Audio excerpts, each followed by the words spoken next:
बिस्मिल्लाहिर्रहमानिर्रहीम। अस्सलाम वालेकुम नाज़रीन, आप यूट्यूब चैनल देख रहे हैं। मैं इमरान खान हूं। पाकिस्तान में निज़ाम तो पहले ही दंगा था, मजीद दंगा हो गया। ये कैसे हुआ देखें। सुहेल अफरीदी ने एक वाकया सुनाया और उस वाकये ने पूरे निज़ाम के कपड़े उतार दिए। जो एक आधा लंगोट बाकी था वो भी उतार दिए। अब निज़ाम लंगा ही, यानी इससे ज़्यादा बेशर्मी और क्या होगी।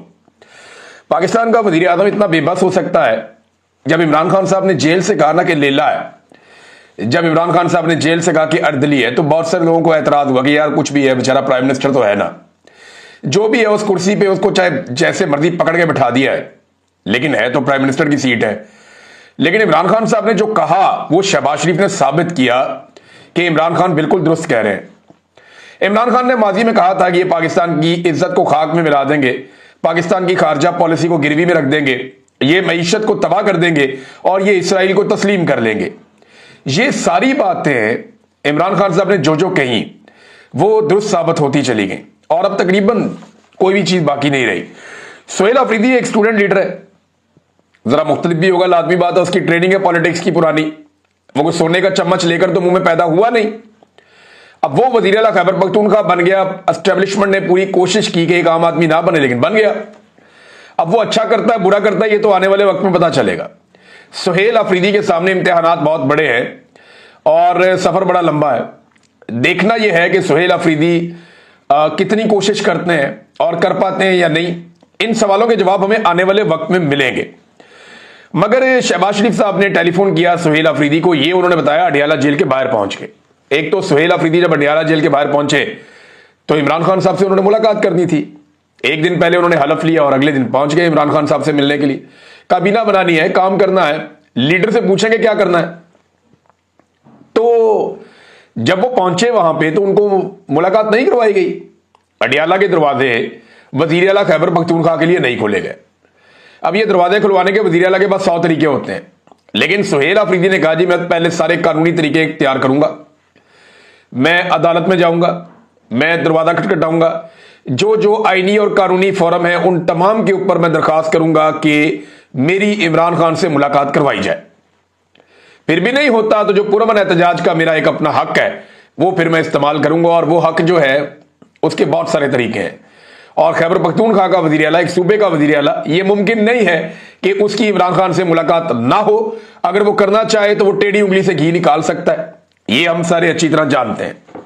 अब एक बड़ी अजीबोगरीब बात बताई सुहेल अफरीदी ने। उसने कहा जी मुझे शहबाज शरीफ का फोन आया था, तो शहबाज शरीफ ने मुझे मुबारकबाद दी। अब इस पे ना कुछ खबरें आई हुई हैं कि वज़ीर आज़म ने फोन किया और मुबारकबाद पेश की और नेक तमन्नाओं का इजहार किया और उन्होंने कहा मुल्क की वफाक में वफाक नए वज़ीर आला के साथ मिलकर चलने को तैयार है। ये सारा कुछ जो है, हालांकि इससे पहले इसको रोकने की बड़ी कोशिश की। यही शहबाज शरीफ के जो इंफॉर्मेशन मिनिस्टर ने, बाकी लोगों ने मिलकर प्रेस कॉन्फ्रेंसें की, कभी नहीं बनने देंगे, हम देखते हैं कैसे बनता है। बड़ी बड़ी इन्होंने जमीन आसमान के कलाबे मिलाए और वही मिलिट्री एस्टेब्लिशमेंट के कहने पे। लेकिन हुआ क्या, वो बन गया। अब जब बन गया तो उसको मुबारकबाद का फोन किया, ये आत्मा में हुज्जत है। ये बात याद रखें कि जो इस वक्त मिलिट्री की आदत है या इस वक्त जो पाकिस्तान के अंदर अर्दली हुकूमत बैठी हुई है, ये मिलकर एक ऐसे हालात पैदा कर देंगे कि इनके सामने कोई रुकावट ही ना हो, क्योंकि डोनाल्ड ट्रंप ने बज़ाहिर अपना हाथ इनके सर पर रख दिया है। अब ऐसी सूरत हाल में ये कोई रुकावट बर्दाश्त नहीं करेंगे। सबको अपने इक़्तिदार को तूल देना है और इन सबको पता है कि अवाम इनकी दुश्मन है। जिस दिन ये अवाम के हत्थे चढ़ गए, अवाम इनकी तबीयत साफ कर देगी, ये सारे जानते हैं, अच्छी तरह जानते हैं। लिहाजा अब वो हर वो रास्ता बंद करेंगे जहां से उन्हें इस बात का खदशा हो कि अवाम उनके सामने आकर खड़ी हो सकती है।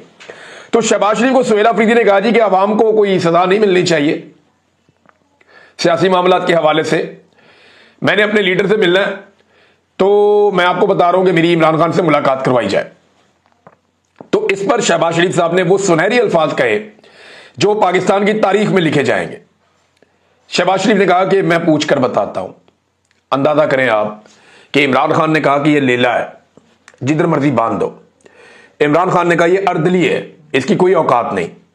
शहबाज शरीफ ने यह साबित किया कि जेल में कैद एक साबिक वजीर आजम से मुलाकात करवानी है, एक नौ मुंतखब वजीर आला की, और उसको मुबारकबाद के लिए फोन कर रहा है। उसने पहली ख्वाहिश का इजहार किया मेरी इमरान खान से मुलाकात करवाओ। तो इस पे शहबाज शरीफ ने कहा कि पूछ कर बताता हूं। ये औकात है पाकिस्तान के वजीर आजम की। पूछना किससे होगा? क्योंकि जूनियर ऑफिसर से पूछेगा, वो अपने सीनियर ऑफिसर से पूछेगा, बात फील्ड मार्शल तक जाएगी, वहां से इजाजत मिलती है तो ठीक है, नहीं मिलती तो नहीं मिलती। ये जनाब पाकिस्तान के वजीर आजम के हालात हैं। और उसके बाद दोबारा वजीर आजम ने फोन नहीं किया। अब सवेल अफरीदी ने कहा जी मैं तमाम कानूनी और आईनी रस्ते इख्तियार करता हूं ताकि कल को कोई हमें इल्जाम ना दे सके कि जनाब हमने कोऑपरेशन नहीं किया। अब आ जाए, ये तो वहां मुलाकात तो हुई नहीं, लेकिन तोशाखाना 2 का केस चला है। इमरान खान साहब की फैमिली अंदर गई है। खान साहब ने क्या क्या कहा वो मैं आपको बताता हूं, लेकिन पहले तोशाखाना 2 में एक लंबी तारीख दे दी गई है और अगली तारीख डाली गई है 29 अक्टूबर, यानी अगले 15 दिनों तक कोई समाअत होने नहीं जा रही। 29 अक्टूबर की तारीख डाली गई है और मुझे ऐसा लगता है कि शायद 29 अक्टूबर को भी एक लंबी तारीख डाल दी जाए। बज़ाहिर दिखाई दे रहा है कि इमरान खान साहब को आइसोलेशन में डालने की तैयारी हो रही है, क्योंकि अब इमरान खान साहब की जो भी मुलाकात होती है या जो भी बातचीत होती है वो तभी होती है जब जेल में समाअत होती है, उसके अलावा नहीं होती। अब ये जो 2 हफ्ते की तारीख डाल दी गई है, यानी आज 16 तारीख है, 29 तारीख 2 हफ्ते की तारीख है। 2 हफ्ते की तारीख का मतलब यह है कि अब इमरान खान साहब की मुलाकातें बंद हो जाएंगी, फैमिली नहीं मिल पाएगी, अदालत के अंदर केस नहीं लगेगा तो सहाफी उन्हें नहीं सुन पाएंगे, वकला नहीं मिल पाएंगे।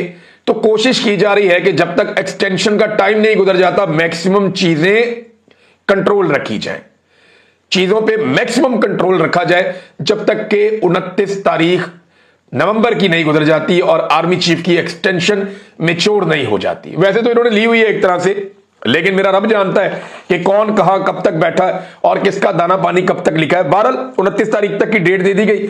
आज एक केस चल रहा था अलकादर का भी इस्लामाबाद हाई कोर्ट में। इस्लामाबाद हाई कोर्ट में अलकादर यूनिवर्सिटी वाला केस था और ये 10 महीनों के बाद पाकिस्तान तहरीक इंसाफ का केस लगा था। तहरीक इंसाफ के लोगों को पता चला जनाब कि कैंसिल हो गया। जब वो वहां पहुंचे कि जनाब हमारा केस सुना जाए, और काफी गमो गुस्सा था उनमें कि ये क्या बकवास है, 10 महीने बाद केस लगा फिर कैंसिल कर दिया। तो जनाब वजह यह पता चली कि चीफ जस्टिस साहब ने एक ज़ोहराने में जाना था। ज़ोहराना कहते हैं दावत को, दोपहर की दावत को। दोपहर को कोई रोटी शोटी मिल रही है आपको तो दोपहर का खाना जो है उसको ज़ोहराना कहते हैं। तो chief justice Islamabad high court वो चले गए ज़ोहराने पर, और साबिक वज़ीर आज़म और खातून अव्वल का वो केस जो 10 महीने के बाद लगा वो उन्होंने नहीं सुना। भाई जज को भर्ती करते हैं केस सुनने के लिए, रोटियां तोड़ने के लिए नहीं करते। ये ज़ोहराने दावतें ये सानवी चीजें होती हैं। जज की पहली रिस्पॉन्सिबिलिटी होती है कि इंसाफ फराहम करे, जस्टिस प्रोवाइड करे लोगों को जो लोग इंसाफ मांगने के लिए आते हैं। साबिक वज़ीर आज़म और उनकी एहलिया का केस 10 महीने से लगा हुआ, यह जज लगने ही नहीं दे रहा था। अब जब केस लगा बहुत ज्यादा शोर मच गया पूरी दुनिया में। जब केस लगा तो ये दावत के ऊपर निकल लिए जनाब आज मैं दावत खाने जा रहा हूं, आज मैं ये केस नहीं सुन सकता।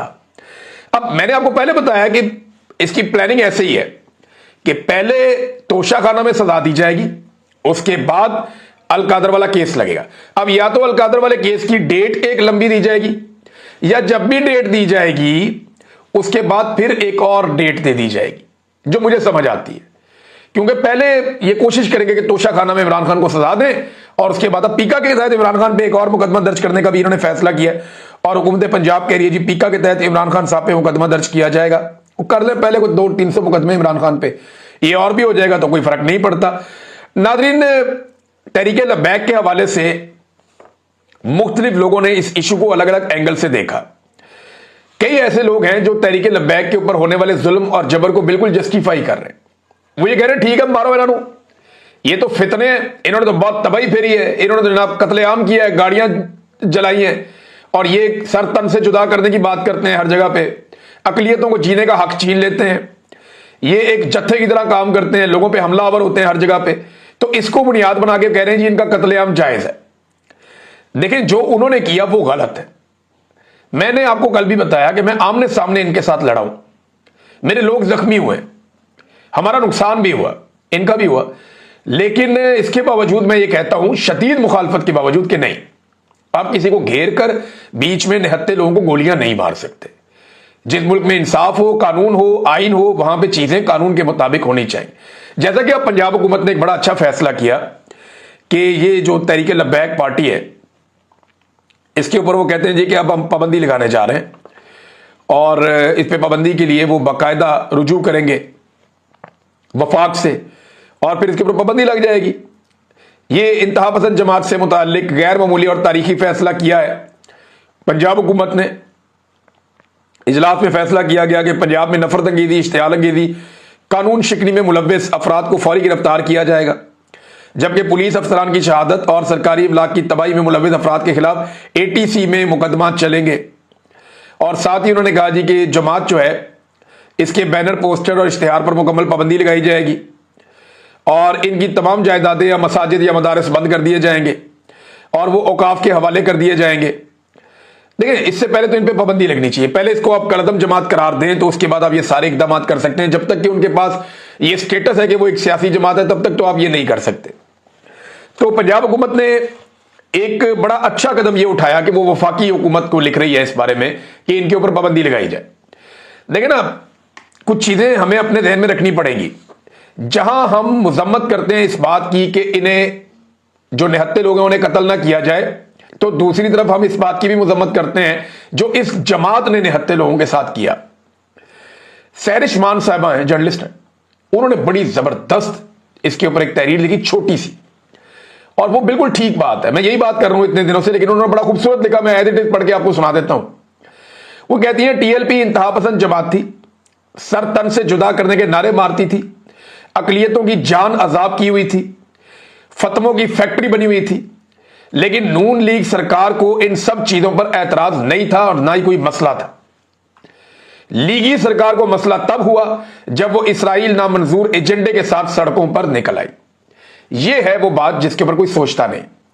ये है वो बात जिस पे कोई तवज्जो नहीं देता कि दरअसल हुकूमत को हुआ क्या। जब तक ये बाकी सारे गंदे काम कर रहे थे तब तक आपने इनके खिलाफ कोई एक्शन ही नहीं लिया, और जब ये इसराइल के खिलाफ निकले तो आपने पकड़ के अपनी गेम उठा दी पूरी दुनिया में और जाके इसराइल को और अमेरिका को बता दिया कि जनाब हम तो आपके साथ खड़े हैं। देखें, हमने तो लाशें बिछा दी हैं वहां पे। अब कई लोग लाशें छुपाने की कार्रवाई का हिस्सा बन रहे हैं। जनाब बंदा कोई नहीं मरा, नहीं जी, बंदे तो मरे हैं। यानी 1 दर्जन 2 दर्जन बंदों का तो, यानी इसके आसपास 20 एक लोगों की लाशें तो बाकायदा वीडियोज मौजूद हैं और तस्वीर मौजूद हैं, लोग उठाकर लेकर जा रहे हैं। ऐसे तो ना करें कि कोई भी नहीं मरा, ये तो आप नहीं कर सकते। जो वीडियो के अंदर प्रूफ है वो तकरीबन 20 लोगों के हैं तकरीबन, और उसके अलावा जो लोगों ने यानी शाहिदीन ने बातें की हैं वो बहुत ज्यादा है। देखिए, दोनों भाइयों का अभी तक कोई पता नहीं किधर गए। अब मैं तो आपको कंफर्म कर सकता हूं कि एजेंसियों के पास हैं, एजेंसियां फैसला करेंगी उनकी किस्मत का। जुम्मे के दिन के लिए इनको बड़ा प्रॉब्लम पड़ा हुआ है। कोशिश कर रहे हैं कि जुम्मे को एहतजाज ना हो, लोग ना निकले, क्योंकि ये बड़ा जुल्म हुआ है, बड़ा जबर हुआ है। इमरान खान साहब ने खैबर पख्तूनख्वा में अनाउंसमेंट की है कि जुम्मे को लोग निकले और निकलकर एहतजाज करें। उलमा इकराम ने भी कहा पंजाब में, सिंध में, हर जगह पे निकले। अब देखते हैं लोग कितनी बड़ी तादाद में निकले। जुल्म तो बहुत बड़ा हुआ है। जुल्म के खिलाफ पाकिस्तानियों को, तमाम लोगों को खड़े होकर आवाज उठानी चाहिए, नहीं तो बारी बारी सबकी बारी।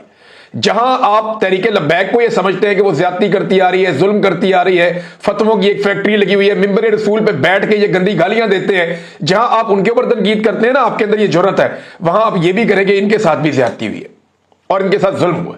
ये नहीं होना चाहिए था। हाँ, जो कानूनी रास्ता है वो अपनाए। पंजाब हुकूमत ने ठीक किया कि जाएंगे ऊपर पाबंदी लगवाएं। वहां पे तहरीके लब्बैक के पास ये कानूनी हक मौजूद रहेगा कि वो जाएंगे, जाके सुप्रीम कोर्ट में चैलेंज कर देंगे और चैलेंज करके कहेंगे जी हमारी जमात के ऊपर बिला वजह पाबंदी लग गई है, ये पाबंदी उठाई जाए, हम अपनी सियासत करना चाहते हैं। वो ये कर सकते हैं। लेकिन जिन लोगों को कत्ल कर दिया गया वो जहां मर्जी अपील करें, वो लाशें हैं ना, अब इंसान वापस जिंदा तो नहीं हो सकते। जमात पे पाबंदी लग जाए तो वो जाके अपील कर देंगे, शायद उनकी अपील तस्लीम कर ली जाए। तब तो देखें ना, अदालत देखेगी क्या करना है। अदालतों की भी हालत अब आप जानते हैं अच्छी तरह कि इनकी अदालतों की इस वक्त हालत क्या है। पाबंदी के ऊपर मैं एक छोटी सी चीज और कहूंगा, तहरीके लब्बैक वाले जरा सोचें कि जिसको मर्जी कोई भी किसी चौक में खड़ा करके जान से मार दे और बाद में कह दे कि ये गुस्ताख था, तो आप तो नारे मारना शुरू कर देते हैं। और ये एक मरतबा नहीं, कई मरतबा पाकिस्तान में हुआ है। लोगों ने जाती दुश्मनियां निकाली हैं गुस्ताखी की बातें करके। लोग ये हरकतें करते हैं। इन चीजों को ठीक किया जाना चाहिए, और बजाय इसको कि आप चंद ऐसे लोग जिनकी ट्रेनिंग नहीं है कानून की, वो कानून अपने हाथ में लें। ये मामला रियासत के जिम्मे होने चाहिए।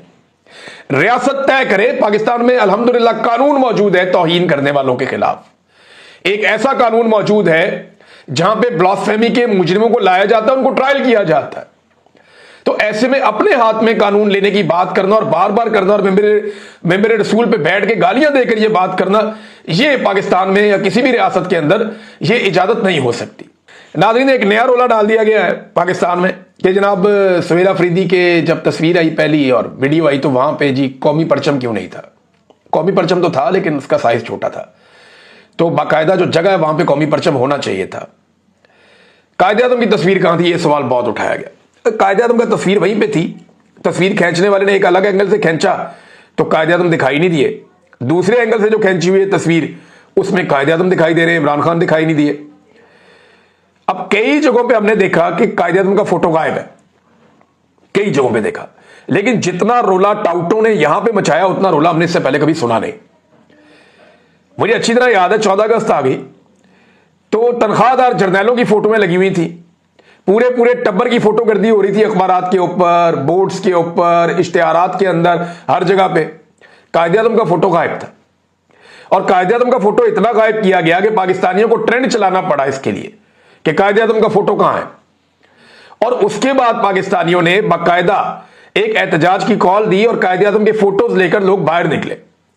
आज जो लोग आवाज उठा रहे हैं उन्होंने तब आवाज क्यों नहीं उठाई कि जब लोग कायदे-ए-आज़म के फोटो के साथ बाहर निकले और उनके ऊपर दहशतगर्दी के मुकदमा दर्ज किए गए। ना सिर्फ उन्हें गिरफ्तार किया गया बल्कि उन पर संगीन मुकदमा दर्ज किए गए, बल्कि जो सहाफी इसकी कवरेज के लिए गए थे उन्हें भी गिरफ्तार किया गया।